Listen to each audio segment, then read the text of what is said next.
अच्छा, तो हम ट्रेबेक्युलेक्टोमी डिस्कस कर रहे थे कि ये most frequently performed filtration surgery जो आजकल की जाती है। इसमें क्या किया जाता है कि एक फिल्ट्रेशन प्रोसीजर है जिसमें एक्वस जो है एंटीरियर चैम्बर से उसको हम ड्रेन करेंगे सब कंजक्टाइवल या फिर सब टेनन स्पेस के अंदर।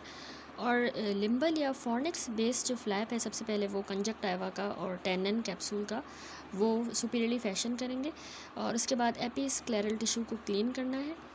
फिर हमने पार्शियल थिकनेस की स्क्लेरल इंसिजन बनानी है ताकि एक trap door lamellar scleral flap create किया जा सके।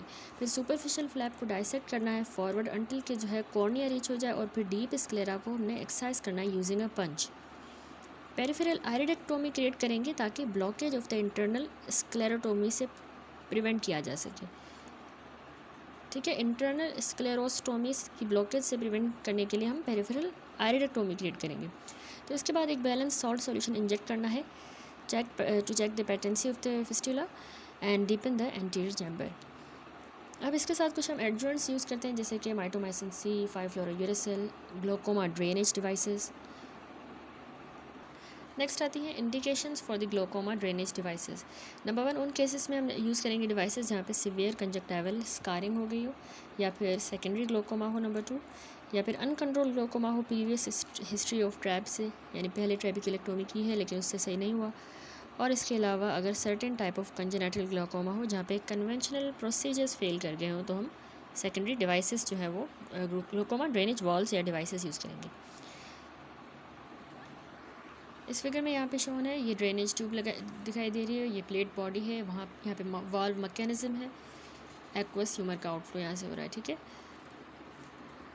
अच्छा, इस बी फिगर में यहाँ पे नॉर्मल ऑपरेशन दिखाया गया है, ये ड्रेनेज ट्यूब है, फाइब्रस यहाँ पे स्क्लेरा, ये फाइब्रस कैप्सूल, ये कंजक्टाइवा और ये प्लेट बॉडी है। इस यहाँ पे दिखाया गया है कि इनकैप्सुलेटिंग bleb with low permeability two aqueous humour. अच्छा, उसके बाद नेक्स्ट है नॉर्मल टेंशन ग्लोकोमा। ये एक वेरिएंट होता है, प्राइमरी ओपन एंगल ग्लोकोमा का ही एक वेरिएंट है जिसमें क्या होता है कि इंट्राऑक्यूलर प्रेशर जो है वो कंसिस्टेंटली इक्वल रहता है या फिर 21 मिलीमीटर मर्करी से कम रहेगा ऑन द डायर्नल टेस्टिंग। ठीक है, जब हम डायर्नल टेस्टिंग करेंगे तो उसमें 21 से हमें कम मिलेगा या इक्वल रहेगा। तो साइंस जो है इसमें ग्लोकोमेटस ऑप्टिक न्यूरोपैथी के हमें मिलेंगे। ठीक है, ऑप्टिक न्यूरोपैथी के ग्लोकोमेटस चेंजेस मिलेंगे, विजुअल फील्ड लॉस होगा पेशेंट का, consistent in the pattern with the nerve appearance, open anterior chamber angle होगा। ठीक है, एंगल भी मतलब ओपन रहेगा। नेक्स्ट है प्राइमरी एंगल क्लोजर ग्लोकोमा। अभी ये नेक्स्ट टॉपिक है। तो प्राइमरी ग्लोकोमा जिसमें इंट्राओकुलर प्रेशर बढ़े due to the blockage of the aqueous humour outflow by the closure of or narrow angle of the anterior chamber. इसमें यानी intraocular pressure इसलिए बढ़ रहा है कि या तो एक्वस ह्यूमर का आउटफ्लो ब्लॉक हुआ है नैरो एंगल की वजह से या फिर एंगल के क्लोज होने की वजह से। अब डिफरेंट इसमें रिस्क फैक्टर्स होते हैं जो उसको प्री डिस्पोज करते हैं इस कंडीशन को, जिसमें यानी एंगल ही नैरो हो जाए जिसकी वजह से ड्रेनेज ना हो पाए। तो सबसे पहले तो एनाटॉमिक फैक्टर्स हैं, अगर हाइपर ओपिक आई हो, ठीक है, हाइपर ओपिया, जिससे मायोपिया होता है, तो हाइपर ओपिक आई में एंगल क्लोजर ग्लोकोमा होगा। आयरिस लेंस डायाफ्राम जो है वो एंटीरियरली अगर प्लेस्ड हो तो नैरो हो जाएगा एंगल जिसकी वजह से ड्रेनेज नहीं हो पाएगी।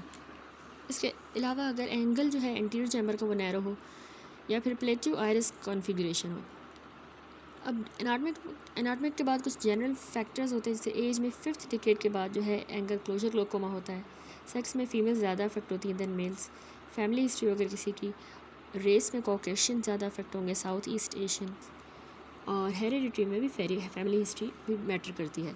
अब कुछ इसके प्रेसिपिटेटिंग फैक्टर्स हैं जैसे कि डिम एलिमिनेशन में एंगल क्लोजर ग्लोकोमा ज़्यादा होगा, इमोशनल स्ट्रेस में, माइड्रेटिक्स की यूज़ की वजह से जिसमें एट्रोपिन, ट्रोपिकामाइड और साइक्लोपेंटोलेट आ जाते हैं। अब आता है मैकेनिज्म किस तरह से एंगल क्लोजर ग्लोकोमा डेवलप होगा। सबसे पहले है रिलेटिव प्यूपिल ब्लॉक।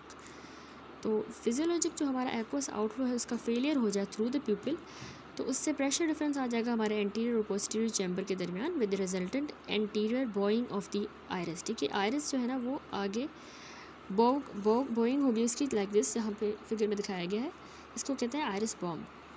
ठीक है, इस तरह से पीछे क्योंकि प्रेशर ज़्यादा है जिसकी वजह से उसने पुश किया आयरिस को आगे, इसको आयरिस बॉम्ब कहेंगे।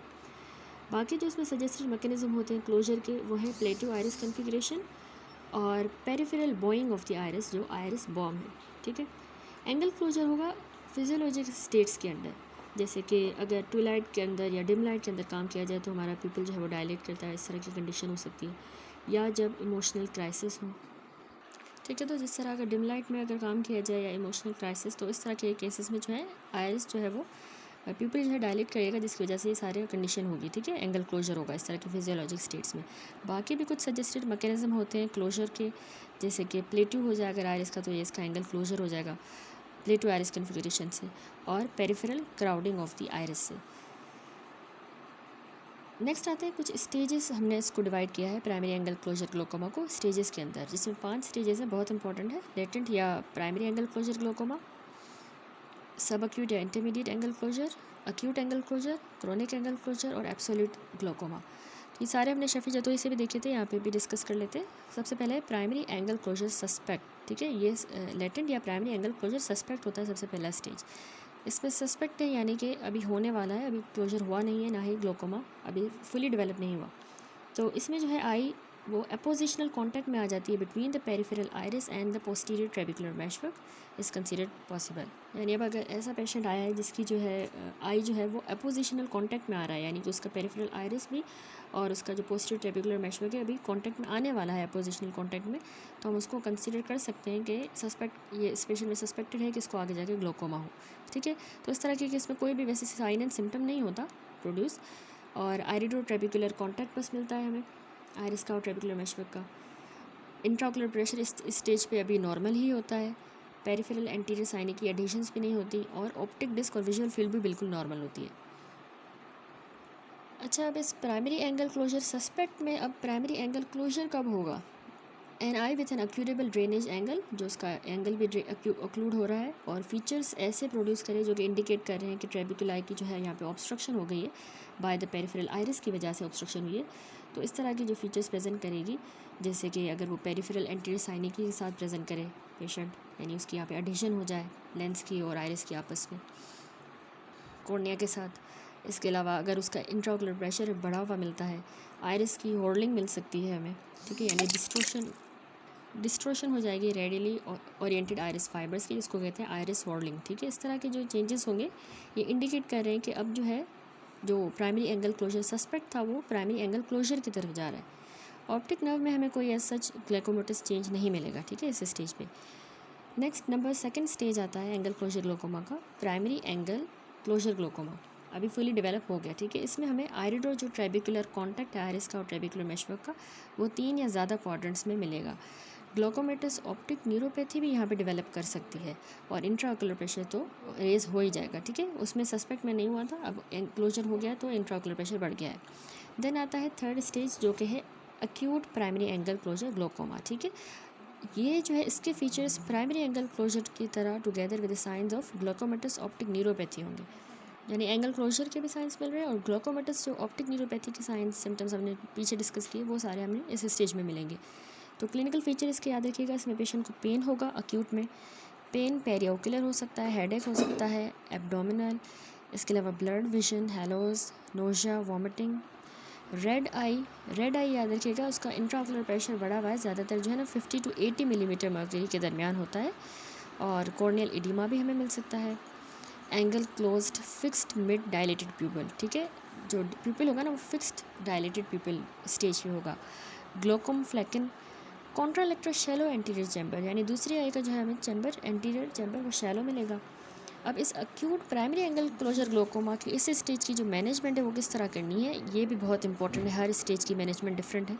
तो इसमें जो है हम IV एसिटाज़ोलामाइड देते हैं। ठीक है, 500 मिलीग्राम IV में देंगे, 2 टैबलेट्स, या फिर हम 2 टैबलेट्स भी एसिटाज़ोलामाइड के स्टार्ट करेंगे। ठीक है, नंबर 2 इस स्टेज में क्या किया जा सकता है, टॉपिकल एंटी ग्लोकोमा मेडिकेशन, जैसे कि टिमोलोल हो गई, एप्राक्लोनिडीन, टॉपिकल प्रेडनिसोलोन, ये हम टॉपिकली देते हैं। ठीक है, एंड नंबर 3 इसमें पेन हो रहा है, हमने डिस्कस किया पेरिओकुलर, हेडेक, एब्डोमिनल वगैरह, तो हम इसमें एनाल्जेसिक्स और एंटी इमेटिक दे सकते हैं। पाइलोकार्पिन टॉपिकली इफेक्टिव नहीं रहेगी हाई इंट्राओकुलर प्रेशर वाले केस में, क्योंकि इसमें चांसेस होते हैं कि ये इस्कीमिया करवा सकती है, तो ये हम अवॉइड करेंगे। इसके अलावा इस अक्यूट स्टेज पे हम IV मैनिटोल देंगे। ठीक है, 20% 1 to 2 ग्राम पर kg बॉडी वेट के हिसाब से, या फिर ओरल ग्लाइसरोल भी दे सकते हैं 1 ग्राम पर kg बॉडी वेट। इस स्टेज में गोनियोस्कोपी परफॉर्म करेंगे। अगर हमें उसमें लेस देन 180 डिग्री का एंगल क्लोजर मिलता है तो हम लेज़र आइरिडोटोमी करेंगे, लेकिन अगर वो angle less more more than 180 का ज़्यादा जानी क्लोज हुआ है 180 से, तो हम ट्रेबिक्युलेक्टोमी के साथ सर्जरी करेंगे और फेलो आई में हम प्रोफाइलेक्टिक पीआई देंगे। ठीक है, नेक्स्ट है chronic primary angle closure glaucoma.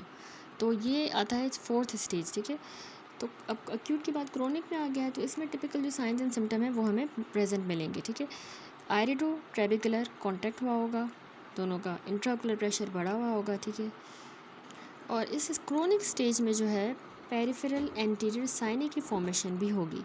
Optic nerve हमें यहाँ पे ग्लाइकोमेटस डैमेज शो करेगी क्योंकि ये क्रोनिक स्टेज है, और विजुअल फील्ड का डिफेक्ट यहाँ पे कैरेक्टरिस्टिक है, ज़्यादा मिलेगा। लास्ट स्टेज आता है एब्सोल्यूट ग्लोकोमा। ये टर्म हम यूज़ करते हैं to describe the painful blind eye, यानी बिल्कुल जो एंड स्टेज होता है ग्लोकोमा का, जिसमें बिल्कुल पेनफुल और ब्लाइंड आई हो जाएगी, उसको हम एब्सोल्यूट ग्लोकोमा कहेंगे। तो इसमें विजुअल एक्यूटी बिल्कुल ज़ीरो हो जाएगी, यानी नो परसेप्शन ऑफ लाइट, बिल्कुल भी नज़र नहीं आएगा पेशेंट को। इंट्राओकुलर प्रेशर बढ़ा हुआ होगा, पेनफुल भी हो सकती है लेकिन ये पेनलेस भी हो सकती है, ज़्यादातर वैसे यूजुअली पेनफुल होती है condition absolute glaucoma. Ciliary congestion भी यहाँ पे ऑब्वियस होगी। एंटीरियर चैम्बर बिल्कुल शैलो होगा, नॉन रिएक्टिव सा डायलेटेड पिपल होगा, और ऑप्टिक डिस्क की कम्प्लीटली एट्रोफी हो जाएगी। ठीक है, वहाँ पे जो है वो ग्लोकोमेटिस डैमेज शो कर रही थी, यहाँ पे अब एट्रोफी हो गई। तो अब इस एब्सोल्यूट ग्लोकोमा को कैसे ट्रीट करना है? एंटी ग्लोकोमा ड्रग्स दे सकते हैं लेकिन इतनी इफेक्टिव नहीं रहेंगी। साइक्लो क्रायो एब्लेशन इसमें की जाएगी, और डायोड लेज़र एब्लेशन कर सकते हैं। Trabeculectomy with mitomycin C, enucleation भी कर सकते हैं। अब डिफरेंशियल डायग्नोसिस क्या होती है पेनफुल रेड आई की, क्योंकि यहाँ पे हमें यही कंडीशन मिल रही है। तो उसके अलावा कौन सी कंडीशंस हैं जहाँ पे पेनफुल रेड आई होगी? कंजक्टिवाइटिस में होती है, keratitis, episcleritis, scleritis, corneal foreign body अगर हो, कंजेस्टिव एक्यूट कंजेस्टिव ग्लोकोमा में आयरिडोसाइक्लाइटिस, एंडोफ्थेल्माइटिस, पैनोफ्थेल्माइटिस एंड यूवियाइटिस। एंडोफ्थेल्माइटिस यानी ऑर्बिट की सिर्फ इन्फ्लामेशन, और पैनोफ्थेल्माइटिस पूरे जो ऑर्बिटल कंटेंट है जिसमें मसल्स वगैरह फैट हर चीज़ आ जाती है उसकी इन्फ्लामेशन को कहेंगे। ठीक है, तो इन सारी कंडीशन में भी पेनफुल रेड आई होती है, तो ये डिफरेंशियल डायग्नोसिस में हम कंसीडर कर सकते हैं। यहाँ पे ये कंप्लीट हुआ angle closure glaucoma. Next topic आता है सेकेंडरी ग्लोकोमा। सेकेंडरी ग्लोकोमा होता है जो किसी और डिजीज़ की वजह से, किसी और ओक्यूलर कंडीशन या कोई ट्रॉमा किसी भी कंडीशन से सेकेंडरीली हो, उसको सेकेंडरी ग्लोकोमा कहेंगे। तो इसमें लेंस इंड्यूस्ड ग्लोकोमा भी है, जिसकी फर्दर कुछ टाइप्स होती हैं लेंस की वजह से। तो उसमें लेंस की वजह से जो है फैकोमॉर्फिक ग्लोकोमा होता है, phacolytic glaucoma, lens particle glaucoma, glaucoma due to ectopia lentis, phaco antigenic uveitis जिसको हम फैको एनाफाइलेक्टिक कहते हैं, एंड लास्ट है एफेकिक ग्लोकोमा। अच्छा, तो सबसे पहले फैकोलाइटिक ग्लोकोमा देखिए। Secondary open angle glaucoma associated with hyper mature cataract. अच्छा, डिफरेंट इसमें जो टाइप्स होती है ना, हर किसी में एंगल ओपन होगा, किसी में क्लोज, तो वो आपने इंडिविजुअली याद रखना है। तो फैकोलाइटिक ग्लोकोमा में याद रखिएगा कि angle open, secondary open angle glaucoma होता है लेकिन एक्यूट। ठीक है, तो ये हाइपर मैच्योर कैटरेक्ट के साथ एसोसिएटेड होता है। इसका मैकेनिज्म इस तरह है कि जो हैवी मोलिकुलर वेट के लेंस के प्रोटीन्स होते हैं वो हमारे माइक्रोस्कोपिक डिफेक्ट्स जब आ जाएँ लेंस के कैप्सूल के अंदर, तो हाइपर मैच्योर लेंस के कैप्सूल में अगर डिफेक्ट आ गया तो वहाँ से वो प्रोटीन्स लीक कर जाएंगी। अब ये जाके डायरेक्ट ऑब्स्ट्रक्शन करवा देंगे आउटफ्लो पाथवेज़ की। ठीक है, आउट जहाँ पे मेश वर्क है वहाँ पे ये प्रोटीन्स ऑब्स्ट्रक्शन करवाएंगी। मैक्रोफेजेस इस मटेरियल को रिमूव करने की कोशिश करेंगे, तो मैक्रोफेजेस लेडेन जो फेगोसाइटोज्ड हाई मॉलिक्यूलर वेट प्रोटीन्स हैं लेंस मटेरियल की, ये ब्लॉकेज करवा देंगे हमारे इस एंगल पे ऑफ द एंटीरियर चैम्बर, जो कि फर्दर जो है इंट्राओकुलर प्रेशर को बढ़ा देगा। ठीक है, तो इसमें क्लिनिकल पिक्चर कैसी मिलेगी हमें? फीचर्स जो है इसमें सबसे पहले सिम्टम्स याद रखिएगा कि अक्यूट ओकुलर पेन होगा क्योंकि जाहिर सी बात है ऑब्स्ट्रक्शन हुई है, प्रेशर बढ़ा है इंट्राओकुलर। कॉर्नियल इडीमा मिलेगा हमें। एंटीरियर चैम्बर की डेप्थ नॉर्मल रहेगी या डीप हो जाएगा। ठीक है, और एंटीरियर चैम्बर में हमें फ्लेयर और एक्वस सेल्स नज़र आएंगे। परसिपिटेट मिलेंगे कॉर्नियल एंडोथेलियम पे। स्लगिशली रिएक्टिंग प्यूपल होगा, और हाइपर मैच्योर या मॉर्गेनियन पेशेंट को साथ में कैटरेक्ट भी होगा, जो जाहिर सी बात है इसी कंडीशन की वजह से, हाइपर मैच्योर कैटरेक्ट की वजह से ये फैकोलाइटिक ग्लोकोमा हुआ है।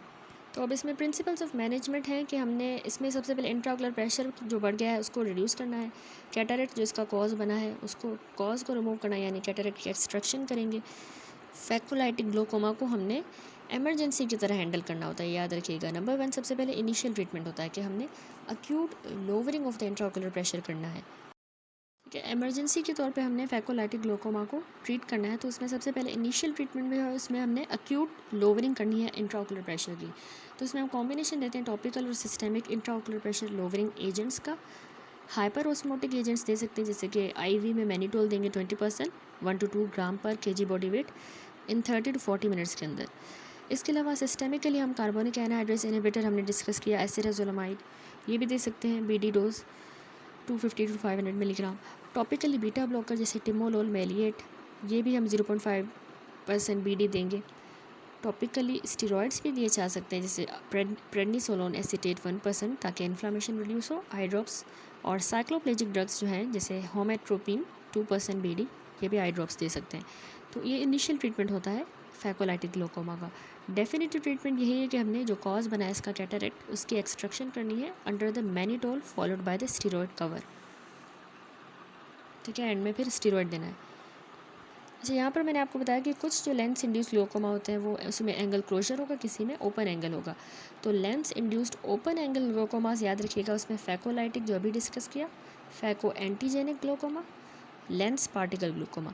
जबकि वो जिसमें एंगल क्लोज हो रहा है, lens induced angle closure glaucoma, उसमें फैकोमॉर्फिक ग्लोकोमा आ जाता है, glaucoma due to ectopia lentis, aphakic pseudophakic glaucoma. Next है टाइप फैकोमॉर्फिक ग्लोकोमा। अभी टेबल में भी देखा तो ये एंगल क्लोजर ग्लोकोमा ही होता है, सेकेंडरी है, acute secondary angle closure glaucoma. Precipitated हुआ है बाय इंटीमिसेंट कैटरेक्टस लेंस, यानी कि वो कैटरेक्ट हो गया है लेंस के अंदर, वो स्वॉलन हो गया और वो आयरिस को पुश कर रहा है। ठीक है, आयरिस पुश होने की वजह से प्यूपिलरी ब्लॉक हो रहा है, आयरिस बॉम्ब होगा और एंगल ब्लॉक हो जाएगा। ठीक है, तो इसमें इक्वेटोरियल एज जो है रिलेटेड ग्रोथ फैक्टर्स लेंस के वो सिलेक्ट करेंगे सस्पेंसरी लिगामेंट को और अलाउ करेंगे to lens to move anteriorly. ठीक है, लेंस आगे की तरफ मूव करेगा क्योंकि उसके जो सस्पेंसरी लिगामेंट है वो स्लैकन हो गए। इक्वेटोरियल जो एज है, एज रिलेटेड ग्रोथ होती है लेंस की, उसने स्लैकन कर दिया सस्पेंसरी लिगामेंट्स को। ठीक है, तो लेंस जो है आगे की तरफ आ गया। अब एसोसिएटेड जो एंटीरियर पोस्टीरियर ग्रोथ होती है लेंस की, वो इंक्रीज्ड आयरिडो लेंटिकुलर कॉन्टैक्ट करवा देगी, आयरिस का और लेंस का कॉन्टैक्ट बढ़ेगा और पोटेंशिएट करेगा pupillary block, iris bomb formation होगी। मोर कॉमन ये स्मॉलर आइज में होता है, यानी हाइपर ओपिक में। तो इंटीम्यूसेंट कैटरेक्टस लेंस में भी ये ज़्यादातर होगा। प्रेजेंटेशन है कि इसमें पेशेंट जो है वो प्रेजेंट करेगा, क्लिनिकली पिक्चर सेम ही है जिस तरह प्राइमरी एंगल क्लोजर ग्लोकोमा में थी, जिसमें यानी एंटीरियर चैम्बर हमें शैलो मिलेगा। एंटीरियर चैम्बर शैलो है और मिड डायलेटेड पीपल है, लेकिन डेंस वाइट कैटरेक्ट बिल्कुल हमें उसमें नज़र आएगा, एविडेंट होगा। अब इसकी प्रिंसिपल ऑफ मैनेजमेंट यही है कि इंट्राओक्युलर प्रेशर रिड्यूस करना है और कॉज को रिमूव करना है, जो कि कैटरेक्टिस एक्सट्रक्शन के थ्रू करेंगे। तो मैनेजमेंट यही है कि हमने फैकोमॉर्फिक ग्लोकोमा को एमरजेंसी की तरह ट्रीट करना है। इनिशियल ट्रीटमेंट में अक्यूट लोअरिंग ऑफ इंट्राओक्युलर प्रेशर करेंगे, जिसमें कुछ टॉपिकल और सिस्टेमिक इंट्राओक्युलर प्रेशर लोअरिंग एजेंट्स का कॉम्बिनेशन दिया जाता है। टॉपिकली स्टेरॉइड्स देंगे ताकि इन्फ्लामेशन रिड्यूस हो, और आई ड्रॉप्स में प्रेडनिसोलोन एसीटेट 1% देंगे। डेफिनेटिव ट्रीटमेंट यही है कि कैटरेक्ट की एक्सट्रक्शन की जाए। थर्ड टाइप है लेंस पार्टिकल ग्लोकोमा। अब इसमें जो इंट्राओक्युलर प्रेशर बढ़ा है वो जब एक्वस के आउटफ्लो में ऑब्स्ट्रक्शन आ जाए due to the retained lens matter. Phacolytic glaucoma जो सबसे हमने पहली टाइप पढ़ी थी, उसी की तरह ये भी सेकेंडरी ओपन एंगल ग्लोकोमा ही होता है, लेकिन however in contrast to the phacolytic type, ये जो लेंस पार्टिकल ग्लोकोमा है इसमें साथ में ग्रॉसली डिसरप्टेड लेंस कैप्सूल हमें नज़र आएगा और लिबरेटेड जो फ्रेगमेंट्स हैं लेंस मटेरियल के एंटीरियर चैम्बर में, यानी कोई ऐसा ट्रॉमा हुआ है या कोई ऐसी सर्जरी हुई है जिसकी वजह से लेंस जो है वो ग्रॉसली हमें डिस्टॉर्टेड मिल रहा है, जिसकी वजह से उसका मटेरियल लीक हो गया है और उसने जाके उसको ब्लॉक कर दिया है एंगल को, या सर्जरी की गई है कैटरेक्ट की जिसमें पीछे जो है लेंस मैटर रह गया और उसने ब्लॉक किया। ठीक है, लेंस पार्टिकल ग्लोकोमा में। तो ये यानी कैटरेक्ट की सर्जरी के बाद हो सकता है ट्रॉमा टू द लेंस या फिर YAG पोस्टीरियर कैप्सुलोटोमी। डायग्नोस कैसे करना है? लेंस पार्टिकल ग्लोकोमा जो है इसकी डायग्नोसिस जो है रीसेंट इंट्राओकुलर सर्जरी कोई हुई होगी पेशेंट की, या उसको कोई ट्रॉमा की हिस्ट्री होगी, इससे हम डायग्नोस करेंगे। और साथ में हमें gross lens material anterior chamber में नज़र आएगा जिसकी वजह से इंट्राओकुलर प्रेशर बढ़ा है, तो इस बेसिस पे हम डायग्नोसिस करते हैं। ट्रीट कैसे करना है? हम टॉपिकल और सिस्टेमिक जो है प्रेशर लोवरिंग ड्रग्स देंगे, टॉपिकली भी दे रहे हैं, सिस्टेमिकली भी। माइड्रेटिक्स ताकि पोस्टीरियर साइने की फॉर्मेशन इनहिबिट हो, टॉपिकल स्टेरॉइड्स देंगे ताकि इन्फ्लामेशन रिड्यूस हो, और सर्जरी करेंगे लेंस मैटर जो रह गया है उसके रिमूवल के लिए। अगर इंट्राओकुलर प्रेशर कंप्लीट कंट्रोल नहीं हो रहा मेडिकल ट्रीटमेंट के थ्रू, तो हमने आखिर में सर्जरी करनी। अगली टाइप है फैको एंटीजेनिक ग्लोकोमा। अब इसकी पैथोजेनेसिस में फैको एंटीजेनिक जो है उसको हम फैको एनाफाइलेक्टिक ग्लोकोमा भी कहते हैं और ये सबसे रेयरेस्ट टाइप होती है लेंस इंड्यूस्ड ग्लोकोमा की, और ये बहुत मुश्किल होती है कि इसको इन वीवो डायग्नोस किया जाए। तो पेशेंट जो है वो सेंसिटाइज हो जाता है अपने ही लेंस प्रोटीन की वजह से सर्जरी के बाद या किसी पेनिट्रेटिंग ट्रॉमा के बाद, जिसके नतीजे में उसको पेशेंट को ग्रेन्युलोमेटस इन्फ्लामेशन होगी।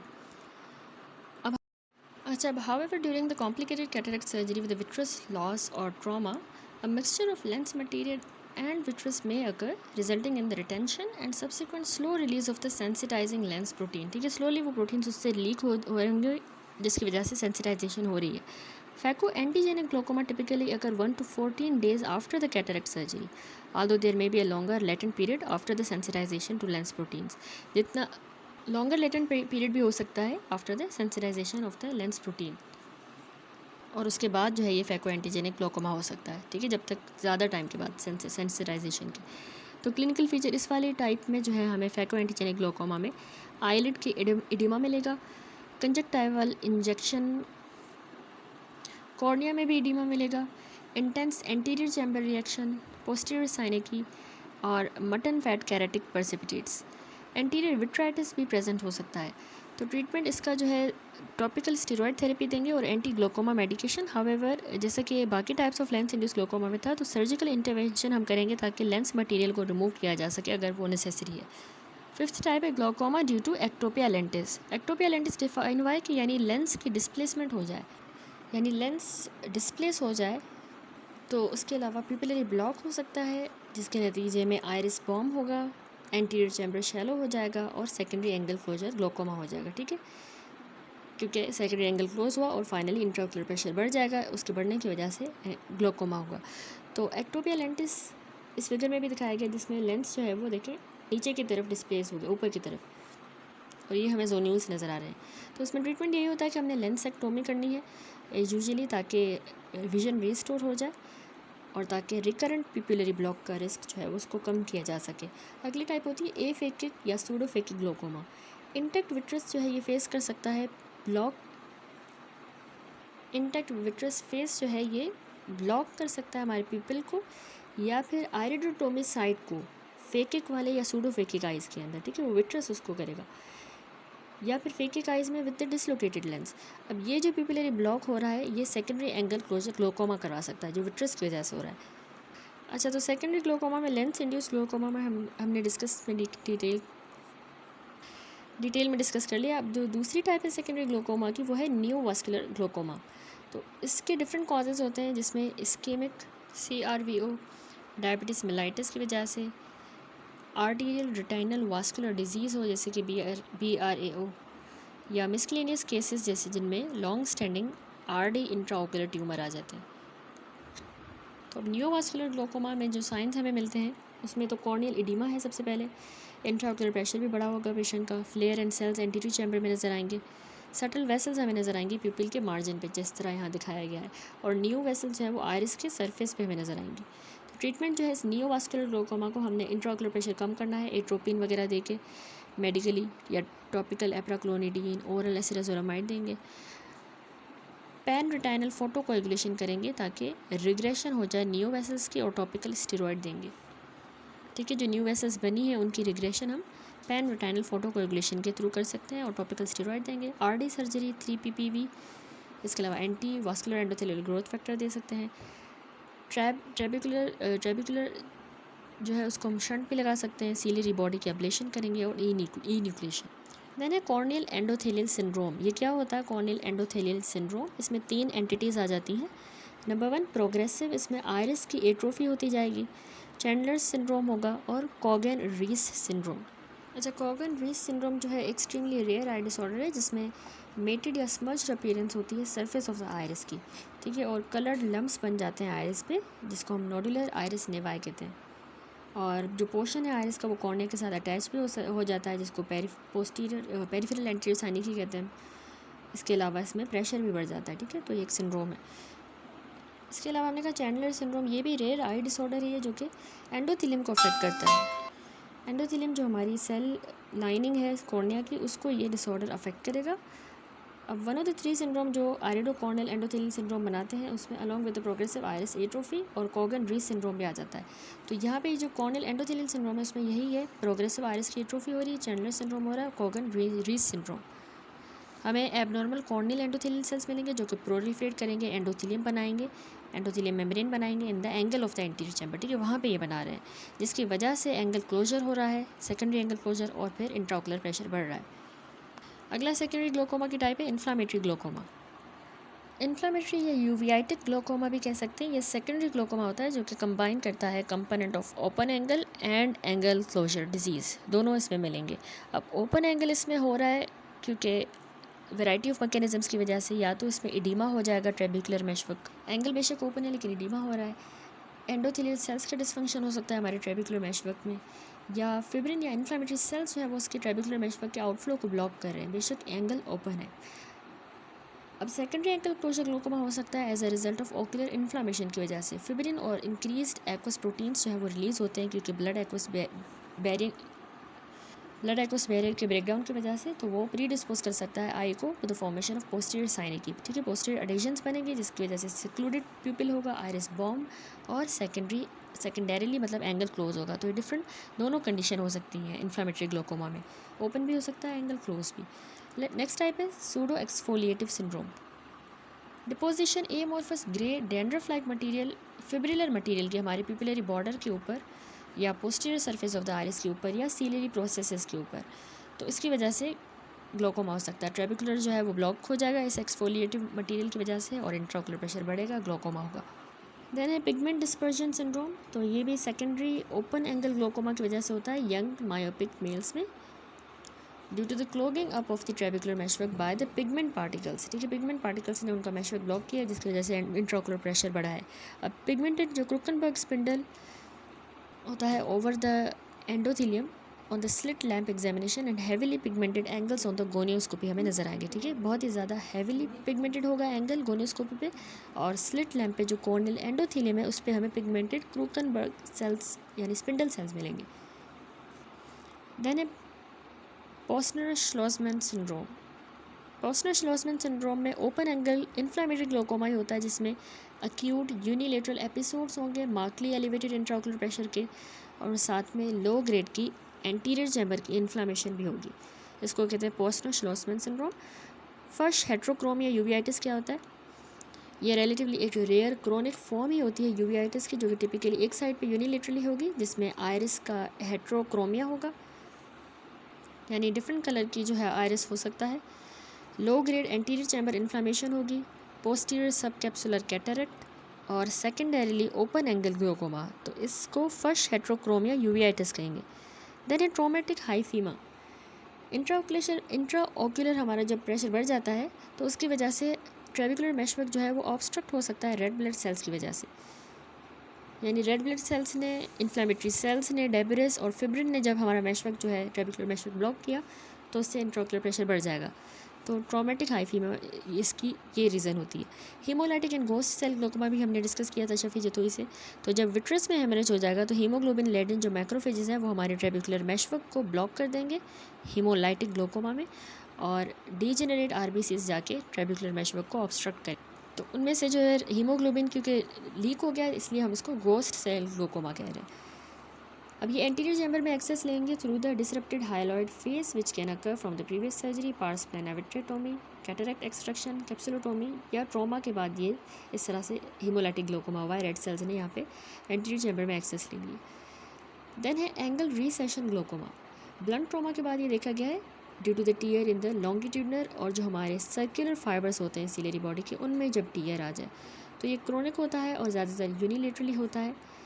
इमीडिएटली ट्रॉमा के बाद भी हो सकता है या फिर इवन मंथ या even years after trauma. Last है steroid induced glaucoma.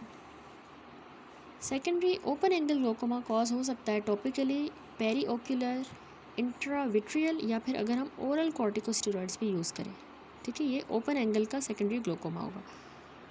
That's it, यहाँ पे चैप्टर कंप्लीट हुआ। ये लास्ट में टेबल है जिसमें डिफरेंट ग्लोकोमाज हैं। यहाँ पे ओपन एंगल ग्लोकोमा है जिसमें primary open angle glaucoma type आ जाती है, normal tension glaucoma, ocular hypertension.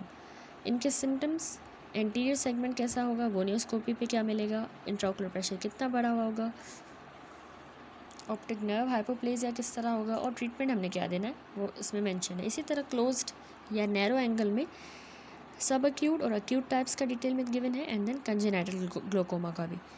तो ये मोस्ट इंपॉर्टेंट टेबल है, इसको याद करना है, एग्जाम पॉइंट ऑफ व्यू से, वाइवा पॉइंट ऑफ व्यू से बहुत इंपॉर्टेंट है। That's it. अब यहाँ पे ये चैप्टर ग्लोकोमा का कंप्लीट हुआ नासिर चौधरी से।